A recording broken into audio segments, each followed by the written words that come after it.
Hello everyone, I'm your hostess with the mostest, 8-Second Gaming, and in today's video we're going to be talking about the updated Season 13 Split 2 Legend tier list. Because with this new map and time spent in game messing around, we have seen some meta shifts with characters, so if you're wondering the best and worst legends in the game right now, stick around because we're going to be covering them all. I am excited to introduce today's video sponsor, Buff. Buff is an authorized Overwolf app with more than 5 million users that allows you to play and earn. The more that you play, the more buff points that you'll be earning, which you can then redeem for skins in many games like Halo Infinite, PUBG, and Valorant. On top of that, you can spend your buff points on other cool things like Steam credits and even gaming hardware. The way that you can use Buff is really simple. All you need to do is have Buff running in the background while you're playing and you'll be generating points automatically. The app won't affect your computer's performance or do anything sketchy, so don't miss out because right now there's a special Buff offer where you'll be getting an additional 70 points on top of the 30 that you get when you sign up with our referral code. So go ahead and receive your 100 extra buff points right now by downloading Buff from the description below. So we'll start things off at the bottom and work our way to the top. Now normally I would call this the D tier, but since there's one character that's a frequent flyer here, I'm going to be renaming it to the Mirage tier.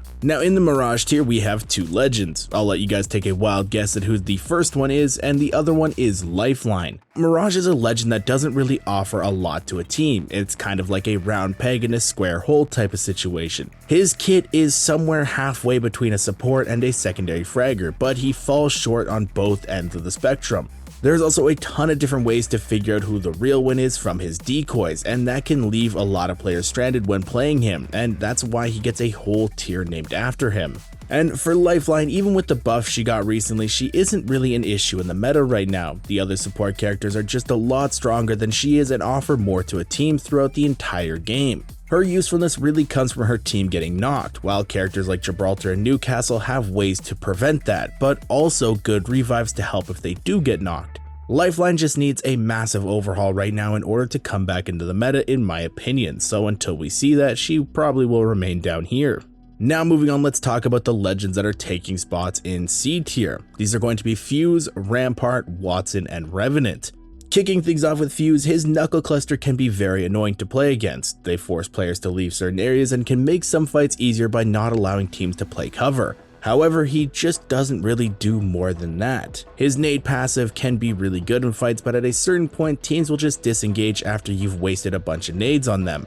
And his Ring of Fire is almost completely useless in this current meta. Right now we have so many movement characters on teams that they will just have multiple ways out of your ultimate and not have to be caught in it. Also, you can just run right out of the flames before they activate and be on your way, so he really is just a one-dimensional character right now, and that isn't really good. Now next up we have Rampart, and I know Rampart got some buffs and she's actually pretty good in fights now, but her main issue is she doesn't fill a role on a team. She isn't a secondary fragger, nor is she a support. She can't hold a building better than Caustic or Watson, and she can't be offensive either.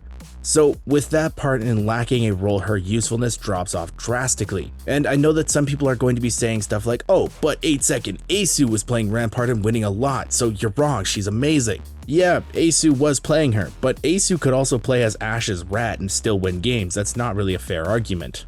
Moving on to my girl Watson. Now anyone that's kept up with this channel knows that I absolutely adore Watson. She was a big main of mine for a while back in the day, and so it does constantly pain me to put her down here. However, she just isn't that good right now. She can be useful on some very niche team comps, like GMT was actually testing her out for some LAN teams, but to the general masses she isn't going to be as useful as some of the other support legends. You know, she's still a ton of fun to play though, so if you're playing pubs, maybe pick her up. Now last up for this tier we have Revy Boy. Now Rev used to be running wild everywhere. It was to the point where he was on every team and you couldn't throw a stone in the game without hitting a Rev main. But with countless nerfs to other legends, Rev has really fallen off in the meta. See, he really relies on other people on the team to combo with in order to make him useful. And if he doesn't have them, he can't get into fights fast enough to make his totem worth it, and right now there's no good pairing for him, so he isn't really good in the meta, and is why he's down here. But the tier train ain't stopping anytime soon, so let's move into the B tier, and the legends we have here are Bangalore, Crypto, Loba, Octane, and Pathfinder. Now, Bangalore is just the perfect example of a middle-of-the-pack legend. She isn't broken, she does the job that she's meant to do. However, in a game like Apex where the smallest advantage means winning or losing, being balanced isn't a good thing. And if you couple that with the fact that she can mess her team up just as easily as the enemy team, she isn't actually able to move any higher than B tier. Next up is kind of a weird one for me because Crypto is actually an extremely overpowered legend in the right circumstances. However, it takes a full team built around his playstyle in order to get the maximum usefulness out of him. That's why he's in a weird spot for me, because it's really hard to place him on a tier list. He's a legend with an extremely high skill ceiling and really takes a lot to master him. So just a basic Crypto player, he's in this tier, but just know that he has a ton of room to move up the tiers if you're able to really get him down. Now, another hard one to place is Loba, and that's not just because that she gets me hard. I mean, what? Who said that? She is a solid A tier legend most of the time. However, currently her bracelet is still broken and it's essentially a coin flip on if it'll work every time you throw it. Now, Respawn is working on fixes to it. They've added special code tracking into the game to see when it's breaking to narrow down the causes and get it fixed as soon as possible. But until then, she's just too much a gamble to have higher on the list. You never know if the bracelet's gonna work, and that can get you killed a lot of the time. Now, Octane is a legend that's a ton of fun in pubs, but in ranked isn't the best pick right now. His jump pad and stim can be great in fights, but overall in the meta isn't the best engaged legend right now, and is just really outclassed by the other entry fraggers. The nerfs to his jump pad making the travel distances shorter, and also now being louder than me in the bathroom after Taco Bell really have hit him very hard and have dropped him down here. Hashtag justice for Octane. And lastly for this tier, we have the Samsung LED French door refrigerator. Now, Pathy is one of those legends that Respawn brought to a farm upstate. They gave his passive to multiple other legends, his cooldowns are hella long, and he's all kicked up, so his hitbox is massive, and yet he doesn't have any fortified on him. Right now, honestly, the only saving grace is that his mobility is super high. If he didn't have that, like if his grapple was just really bad, he would probably be lower than Barrage, and that's saying something. Now moving on, let's take a look at our A tier legends. These are Bloodhound, Wraith, Ashe, and Horizon. The Hound dropping out of S tier is probably one of the most surprising things I've seen in a long time, to be honest. But their main contribution to the team was the scans that they brought, and right now there is another scan legend in the meta that's just doing it better. Kind of the only reason that I'm keeping Hound up here is because they're a lot more user-friendly than Seer, and newer players can hop on Hound and still do a very good job and give the team the information that they need in fights.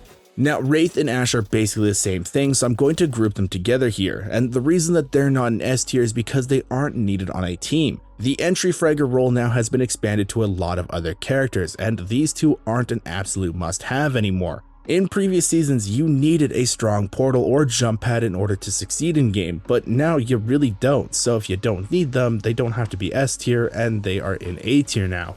And also in A tier is Horizon. Now, her ultimate is super strong and can win fights with just that and a few well-placed nades. But the fact that her ultimate actually can be dealt with fairly easily, and the fact that World's Edge doesn't have as many harsh height differences makes her Q a little less needed. She's still very strong, and if you're a Horizon main, definitely stick on her, but she's just not S tier material.